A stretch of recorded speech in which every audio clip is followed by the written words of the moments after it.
La Bible, parole de Dieu, vraiment? The Bible, God's Word, really?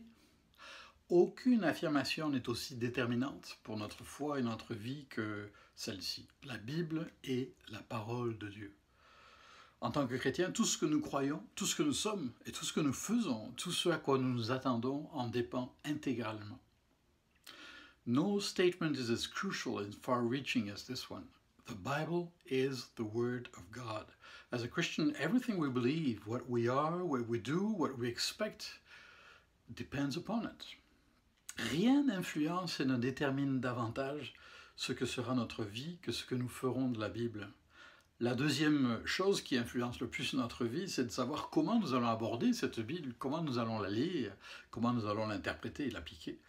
Nothing influences and determines more our behavior, our lives, more than what we do with the Bible. Of course, the second thing that influences us the most is what we're going to do with it, how we're going to interpret it and read it.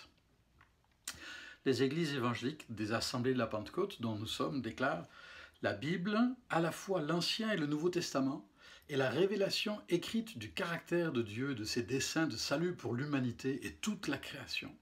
Toute la Bible est véridique et digne de confiance. Elle est l'autorité finale et absolue en matière de foi et de conduite. Le Saint-Esprit qui l'a inspirée rend possible son interprétation et son application. The evangelical churches that we're a part of, the Pentecostal Assemblies of Canada, state this about the Bible. The Bible, both Old and New Testaments, is the written revelation of God's character and saving purposes for humanity and for all creation. The entire Bible is true and trustworthy and is the final and absolute authority for belief and conduct. The Holy Spirit, who inspired the Bible, enables its interpretation and application. Intéressant de lire ce que l'apôtre Paul dira dans 1 Corinthiens 15. « Je vous rappelle, frères, l'évangile que je vous ai annoncé, Christ est mort pour nos péchés selon les Écritures. Il a été enseveli, il est ressuscité le troisième jour selon les Écritures. Si Christ n'est pas ressuscité, comme le dit l'Écriture, votre foi est vaine, vous êtes encore dans vos péchés. Si c'est dans cette vie seulement que nous espérons en Christ, nous sommes les plus malheureux de tous les hommes. » The Apostle Paul will say about this something very interesting in 1 Corinthians 15. I remind you, brethren, of the gospel which I preached to you. Christ died for our sins according to the Scriptures. He was buried and rose again on the third day according to the Scriptures. If Christ was not raised again, your faith is in vain. You are still in your sins. If only in this life we have hope in Christ, we are the most miserable of all men. Et je dirais, si la Bible n'est pas la parole de Dieu, nous sommes les plus misérables de tous les hommes. Et en plus, nous mentons et nous nous faisons des illusions. I would add, if we do not believe the Bible is the Word of God, or if it isn't, rather, then we're just fooling ourselves. And we need to be sure and have confidence about this matter. On a besoin d'assurance et de certitude à ce sujet. Si un ami vous disait qu'est-ce que tu veux dire par la Bible et la parole de Dieu? Qu'est-ce que vous lui répondriez? L'apôtre Pierre dira, soyez toujours prêts à demander à celui qui vous demande de justifier votre espérance, soyez toujours prêts à défendre cette espérance, mais avec humilité, douceur et respect. What would you say to a friend who would ask you, what do you mean the Bible is the Word of God? What would you answer? Well, Peter says in his epistle, if you are asked to justify your hope, always be ready to defend it, but with meekness, humility and respect. Il y a bien des raisons pour lesquelles on croit que la Bible, la parole de Dieu, elle est étonnante par son unité. 40 auteurs différents qui ont écrit sur plus de 16 siècles. C'est absolument incroyable qu'ils puissent arriver à une telle unité de pensée. La Bible est cohérente, elle est crédible, elle n'est pas fantaisiste, elle est mystique.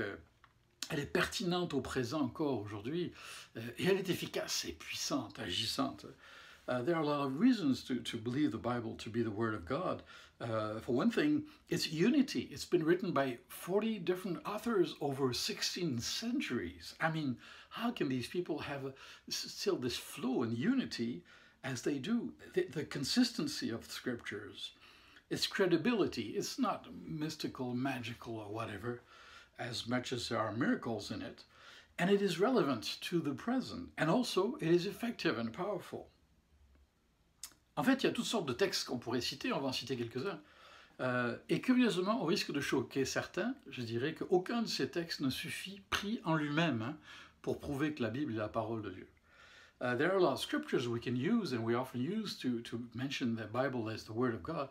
And even if I risk to shock some of you, I would say, in fact, none of these scriptures taken on their own is enough to believe or to justify the belief that the Bible is the Word of God. We have to take them together.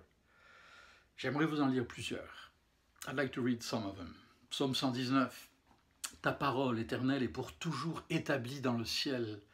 Ta fidélité dure de génération en génération. Tu as fondé la terre et elle subsiste. C'est d'après tes lois que tout subsiste aujourd'hui, car tout l'univers est à ton service. Your word, Lord, is eternal. It stands firm in the heavens. Your faithfulness continues through all generations. You established the earth and it endures. Your laws endure to this day, for all things serve you. Psaume 19. La loi de l'Éternel est parfaite.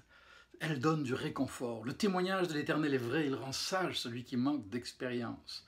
Les décrets de l'Éternel sont droits. Ils réjouissent le cœur. Les commandements de l'Éternel sont clairs. Ils éclairent la vue. The precepts of the Lord are right, giving joy to the heart. The commands of the Lord are radiant, giving light to the eyes. The fear of the Lord is pure, enduring forever. The decrees of the Lord are firm, and all of them are righteous. Quelqu'un a dit, dans la création, Dieu nous montre sa main, mais dans la rédemption et dans l'écriture, la Bible, il nous donne son cœur. I love this quote that says, in creation, God shows us his hand, but in redemption and in the scriptures, he gives us his heart. Une autre parole intéressante dans les Proverbes, chapitre 30, chaque parole de Dieu est entièrement fiable. Il défend comme un bouclier ceux qui se confient en lui. Every word of God is flawless. He is a shield to those who take refuge in him. Jésus, longtemps plus tard, dira, le ciel et la terre passeront, mais mes paroles ne passeront pas. Heaven and earth, Jesus said, will wear out, but my words will never wear out.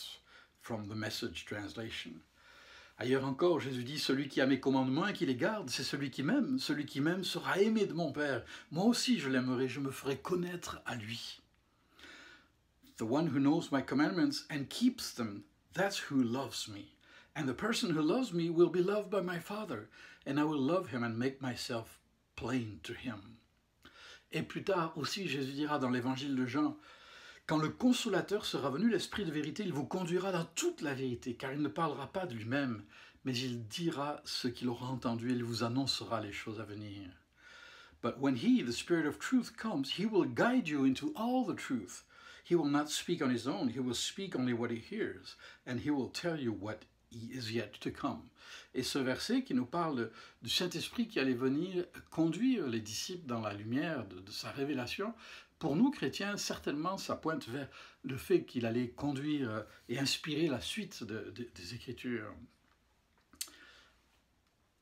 Un peu plus tard, l'apôtre Paul dira quelque chose de très intéressant à Timothée, dans 2 Timothée 3.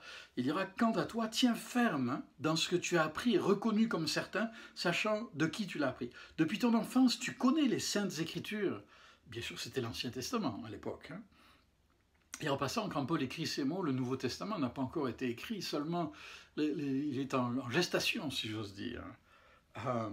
Les Saintes Écritures peuvent te rendre sage en vue du salut par la foi en Jésus-Christ. Toute l'Écriture, ou toute Écriture, est inspirée de Dieu et utile pour enseigner, convaincre, corriger, instruire dans la justice afin que l'homme de Dieu et la femme soient formés et équipés pour toute œuvre bonne. These wonderful words of Paul to Timothy. As for you, continue in what you have learned and have become convinced of, because you know those from whom you learned it, and how from infancy you have known the Holy Scriptures, which are able to make you wise for salvation through faith in Christ Jesus. And here the Scriptures are clearly the Old Testament. The New Testament hasn't yet been written in its full form when Paul is writing to Timothy. But he says, all Scripture is God-breathed and useful for teaching, rebuking, correcting, and training in righteousness, so that the servant of God may thoroughly be equipped for every good work. Et il y a une unité formidable entre l'Ancien et le Nouveau Testament. Quelqu'un a dit, l'Ancien et le Nouveau Testament sont les deux lèvres de Dieu. J'aime beaucoup cette phrase. Of course, there's a perfect unity between the Old and the New Testament, as different as they may be. I love this quote that says, the Old and the New Testament are the two lips of God. Quelqu'un d'autre a dit, Augustin, Saint Augustin, le Nouveau Testament se cache dans l'Ancien et dans le Nouveau, l'Ancien se dévoile. Augustine said, the New Testament lies hidden in the Old, and the Old Testament is unveiled in the New. L'Épître aux Hébreux aussi nous dit, la parole de Dieu est vivante et efficace, plus tranchante que toute épée à deux tranchants. Une traduction dit plus tranchante qu'un scalpel de chirurgien, pénétrant jusqu'à séparer âme et esprit, jointures et moelles. Elle juge les sentiments et les pensées du cœur. Elle ne juge pas pour condamner, elle juge pour nous amener à la lumière et pour que nous placions notre foi en Jésus-Christ. Aucune créature n'est cachée devant lui. God means what he says goes. His powerful word is sharp as a surgeon's scalpel, cutting through everything, whether doubt or defense, laying us open to listen and obey. Nothing and no one is impervious to God's word. We can't get away from it, no matter what. Tant d'autres textes encore qu'on pourrait considérer, comme celui de l'apôtre Pierre, qui nous dit comment les prophètes ont été inspirés. There are a lot of scriptures we could consider about how Peter says how the prophets were so inspired by the Lord. Et si on prend ces textes isolément, séparément, on peut toujours contester, on peut toujours trouver des objections et douter. If we take all these texts separately, individually, we can always doubt and question and challenge them and say, oh yeah, but they're not enough to prove anything. Et c'est vrai. Je crois que ce sont comme les colonnes d'une maison ou d'un temple ou d'une grande bâtisse. Aucune colonne ne soutient la maison à elle seule, mais l'ensemble des colonnes soutient l'ensemble de l'édifice. I believe it's like the pillars of a house or a building where each one is not carrying the full weight, but all of them put together hold the structure up solidly. Je crois que Dieu a permis que on ne puisse pas juste citer simplement un verset comme ci ou comme cela pour nous obliger à sonder les Écritures, pour nous obliger à chercher notre chemin et alors à nous laisser rencontrer et alors à plier le genou devant lui pour l'adorer par la foi et dans l'adoration. I believe God loved this to be such that no one could just point to the right formula of the right word, but that he would just draw us into his word so we would discover for ourselves by faith how God is truly God and truly reveals himself through his word. J'aime le témoignage de l'évangéliste Billy Graham, qui a été un homme remarquablement utilisé par Dieu pour toucher la vie de millions de personnes par l'évangile. Et en fait, alors qu'il avait commencé de prêcher, cet homme, à un moment donné, a été rempli de doutes, de questionnements par rapport à l'autorité et à l'inspiration de l'Écriture. I love the testimony of evangelist Billy Graham, whom God has used in such an amazing way in the world. And there was a time when he was already preaching, but he was filled with doubts and questions about the scriptures and their inspiration and authority. Et il nous a dit qu'à un moment donné, il s'est jeté au pied d'un arbre et il a dit à Dieu, après avoir tout considéré, « Dieu, je ne comprends pas tout dans ta parole, je n'ai pas toutes les réponses aux questions que Chuck, c'était son ami qui avait soulevé ses doutes, toutes ces questions que Chuck soulève, mais je place ma confiance en ta parole par la foi. » Et toute sa vie et tout son ministère et toute sa proclamation de l'Évangile en a été bouleversée. Billy Graham, as he was facing his doubts, fell to the ground and cried to God and said, God, I don't understand everything in your word, and I don't have all the answers to the questions Chuck raises. That was one of his friends with a lot of doubts and questions. But I place my trust in your word by faith. Et à la fin, c'est un acte de foi que de croire que la Bible est la parole de Dieu. Avec toutes sortes d'excellentes raisons, mais c'est un acte de foi. À un moment donné, il faut faire le pas de la foi et la reconnaître. Et celui qui la confesse et qui l'accueille comme ce qu'elle est vraiment, la parole de Dieu, en découvre l'éclat, en découvre la splendeur, malgré les difficultés et les défis. the one who, beyond the challenges and the doubts and the questions that remain, the one who dives into the Word and dwells in it by exploring it, discovers how the beauty of Christ and the gospel and God is unveiled throughout the whole book, throughout the whole library, because really the Bible is a library. En fait, la Bible, c'est quasiment une bibliothèque, 66 livres, hein? 66 books, actually. Alors, à nous de choisir, en fait, ce que nous allons faire. Et peut-être juste vous dire, encore une dernière citation de Jérôme, un des traducteurs de la Bible du IVe siècle. Maybe before I close, a quote from Jerome, who translated the Bible in the 4th century, et qui a écrit « Ouvrir l'écriture et la lire, c'est tendre les voiles à l'Esprit Saint sans savoir sur quel rivage nous aborderons. » Je trouve ça magnifique. I love this script, this quote of this man, Jerome, who wrote, "To open the scriptures and read it is to hoist the sails to the Holy Spirit without knowing on which shore we will land." I just love that. C'est une aventure être chrétien et rencontrer Dieu à travers sa parole. To be a Christian and to follow and meet God through His Word is quite an adventure.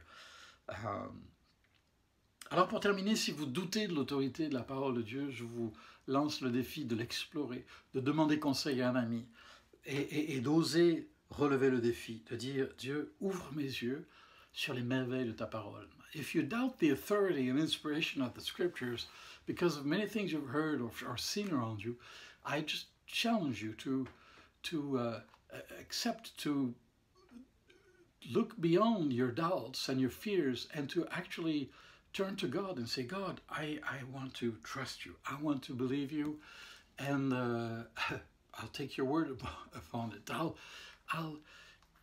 I will choose to trust. I will choose to believe. Osez croire, osez placer votre confiance en lui. J'aime beaucoup cette histoire d'une jeune femme qui avait mis la main sur un vieux roman et puis elle l'avait trouvé plutôt banal, plutôt ordinaire. Alors finalement, elle l'avait mis dans un coin de son grenier. I love the story of this woman, a young lady who had found a novel, and she started reading the book that didn't look very appealing, and in fact it wasn't that attractive to her, and she just eventually tossed it aside in her attic. Et puis le temps a passé, et puis un jour elle a rencontré un charmant jeune homme dont elle est tombée follement amoureuse, et elle a découvert qu'il avait écrit un roman.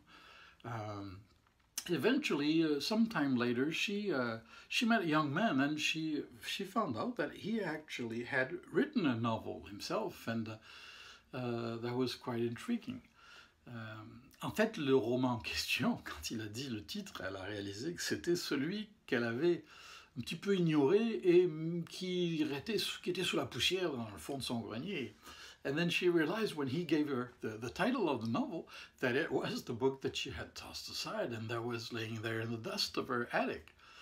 Et à ce moment-là, quand elle est rentrée chez elle, elle s'est précipitée dans le grenier, elle a ressorti le bouquin et elle l'a trouvé formidable. Elle était en extase devant chacune de ces pages. So when she got home, she ran upstairs in the attic and picked up the book and just went and fell in love and devoured every page and thought it was just such an amazing book. C'est une histoire amusante. Il y a un petit peu de vrai aussi quand il s'agit de la Bible. It is a funny story, but there is a lot of truth about how we face the Bible. On peut la trouver difficile, compliquée, parce qu'on l'approche d'une manière uniquement intellectuelle ou sentimentale. We can find it difficult, complicated, or with contradictions because of things we've heard and because of all kinds of questions in our minds. Et puis, quand on réalise et quand on rencontre personnellement, en plaçant sa foi en lui, le Seigneur, celui qui en est l'auteur, la source, l'inspiration, alors ça change tout. And then, when you discover and realize and meet your Savior by putting your trust in Him, then it changes everything. Chaque page prend vie. Every page becomes alive. Il y a quand même des choses difficiles. Il y a quand même des choses complexes. There are still things that are difficult and complex to understand. mais on dépasse cela parce qu'il y a une relation d'amour et de confiance avec l'auteur. But we get beyond that because there is a relationship of trust and love with the author. Non seulement cela, mais la Bible dit que quand on place sa confiance en Jésus-Christ, on devient le temple du Saint-Esprit, qui est l'auteur des Écritures. Not only that, but the Bible tells us that when we put our trust in Christ as our Savior, we become the temple of the Holy Spirit, which means that the author, the one who has inspired the Scriptures, the author is there right within us, able to help us understand it and go beyond the difficulties. Alors c'est à nous qu'appartient de choisir. Il y a toutes sortes de très bonnes raisons de croire que la Bible est la parole de Dieu, mais en fin de compte, à un moment donné, on est au bord du plongeoir et c'est à nous de choisir si oui ou non nous allons croire et nous abandonner à Dieu et à sa parole. There are all kinds of very good reasons to put our trust in God and in His Word, but at a given point, it's like we're on the edge of the diving board and we have to decide if we're going to say, yes, Lord, and choose to put our trust wholly in Him and His Word. Mon psaume préféré dans la Bible, c'est le psaume 119. Je sais que certains le redoutent parce qu'il est très long. My favorite psalm in the Bible, by any standard, is Psalm 119. I know some people don't like it because it's quite long. It's the longest chapter in the Bible. En fait, c'est le chapitre le plus long de la Bible. Et c'est un chapitre extraordinaire. C'est un hymne d'amour à la parole de Dieu. It's a hymn to the Word of God. Et on sent qu'un homme qui, alors qu'il ne connaissait pas le Nouveau Testament, l'Évangile, la gloire de Jésus-Christ qu'on découvre dans le Nouveau Testament, cet homme était rempli de passion et d'amour pour Dieu et sa parole, pour la parole de Dieu et le Dieu de la parole. This man was filled with love and passion for the Word of God and the God of the Word. Et je crois que c'est exactement là que Dieu veut nous amener, à réaliser que sa parole est là pour nous apprendre à grandir dans une relation d'amour avec lui. I believe this is what God wants to take each one of us to where we realize that we have been made to have a love relationship with Him through His Word in a very personal way. En fait, c'est dans le psaume 119 qu'il est écrit « Combien j'aime ta loi, elle est tout le jour l'objet de ma méditation. » Je ne peux pas en dire autant, mais oui, je veux lui donner de plus en plus de place. It's in that psalm that we can read, "Oh, how I love your law. I meditate on it all day long." I'm not sure I do all day long meditate on His Word, but I want to do it more and more as a part of my daily life. Ailleurs dans le même psaume, il est écrit, « Ouvre mes yeux, Seigneur, pour que je contemple les merveilles de ta loi. » Elsewhere in that same psalm, it's written, "Let me see clearly so that I may take in the amazing things coming from your law." What a prayer. And God honors that prayer. Open my mind and my intelligence to your word. Help me understand it. And more than understand it, help me to let it live in me and through me. C'est toute une prière. Ouvre mes yeux pour que je contemple les merveilles de ta loi, pour que je puisse la vivre de l'intérieur, qu'elle devienne parole vivante en moi et que je puisse la manifester autour de moi. Et tel est l'appel qui nous est proposé, qui nous est adressé. J'aime aussi cette parole, c'est l'apôtre Paul, un petit retour en arrière, qui dira aux Thessaloniciens, « C'est pourquoi nous disons sans cesse à Dieu toute notre reconnaissance de ce que, en recevant la parole de Dieu que nous vous avons fait entendre, vous l'avez accueillie non comme la parole des hommes, mais comme ce qu'elle est vraiment, la parole de Dieu agissant en vous qui croyez. » We also thank God, says Paul, continually, because when you received the word of God, which you heard from us, you accepted it not as a human word, but as it actually is the word of God, which is indeed at work in you who believe. This is wonderful, to receive the word as we read it, as we hear it preached or read, as we share it with our friends, to receive it not just as a human word, but as the word of God, which is what it is, and it actually works in us. Ça, c'est quelque chose. Recevoir la Bible, l'enseignement de sa parole, que ce soit par la prédication, ou par notre lecture, ou par le partage avec d'autres, la recevoir comme cette parole qui est vivante et agissante en nous de manière puissante et efficace. D'ailleurs, c'est écrit, on l'a partagé tout à l'heure, la parole de Dieu est vivante et efficace. We shared it earlier, how God's word is powerful and sharp. Et l'apôtre Pierre dira, sachez qu'avant tout qu'aucune prophétie de l'Écriture n'est une affaire d'interprétation personnelle. Ce n'est jamais par une volonté d'homme qu'une prophétie a été apportée, mais c'est poussé par le Saint-Esprit que des hommes ont parlé de la part de Dieu. We also mentioned Peter. Peter writes, above all, you must understand that no prophecy of Scripture came about the prophet's own interpretation of things. For prophecy never had its origin in the human will, but prophets, though human, spoke from God as they were carried along by the Holy Spirit. Voilà une bonne prière pour nous de dire, Seigneur, je veux être porté par ta parole et je veux la vivre. This is a good prayer. Lord, I want to be carried along by the Holy Spirit. Pierre dira encore, vous êtes nés de nouveau non pas par une semence corruptible, mais par la parole vivante et permanente de Dieu. Peter will also say, you have been born again, not of perishable things, seed, but of imperishable through the living and enduring word of God. Tel est notre privilège. This is our privilege. Et j'aimerais prier simplement avec vous. I'd just like to pray with you. Vous êtes peut-être chrétien, mais peut-être vos doutes, vous êtes peut-être un peu désabusé par des échecs, des déceptions, de mauvaises interprétations qui vous ont été données ou des gens qui ont forcé la Bible à dire des choses qu'elle n'a dit pas.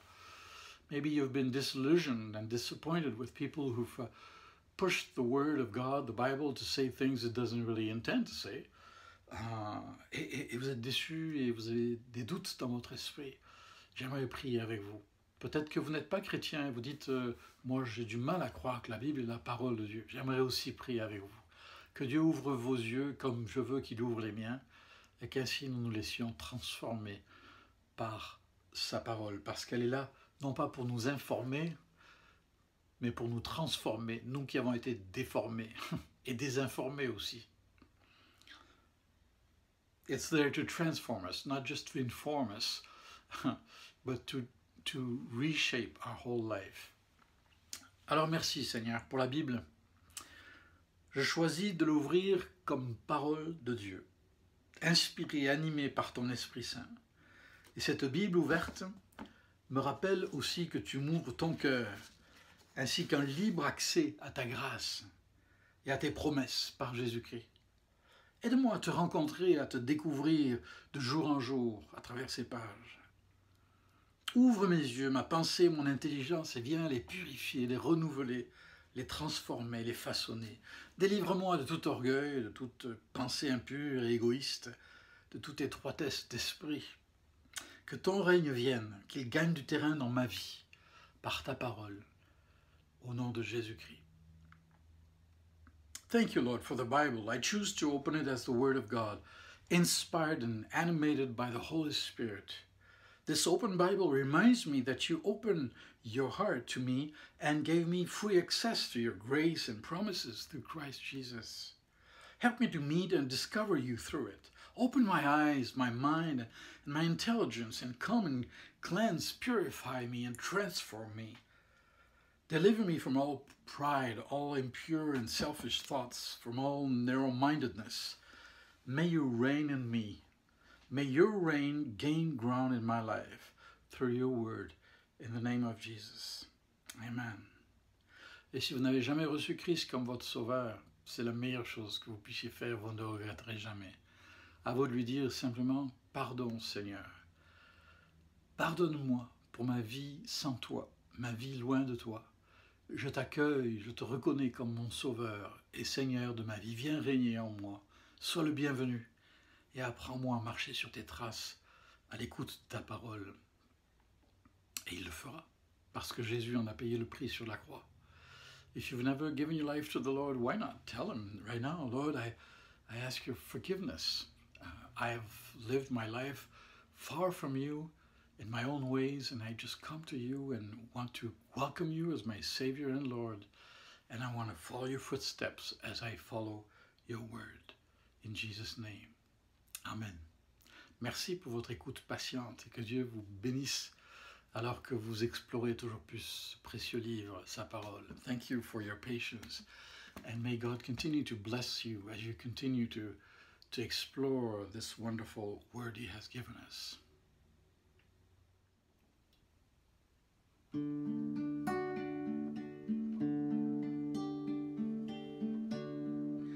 Règne en moi,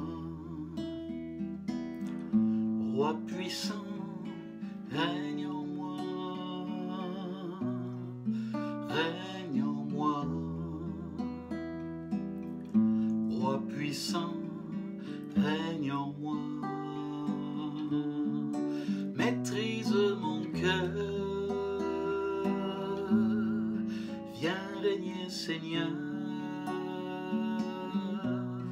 et que ta volonté soit faite à jamais. Règne en moi, Roi puissant, règne en moi, règne en moi,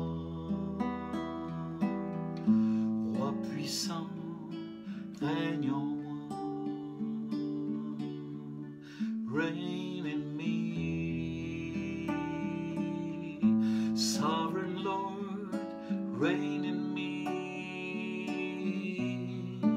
reign in me, Sovereign Lord, reign in me, captivate my heart, let your kingdom come. Establish there your throne. Let your will be done. Reign in me,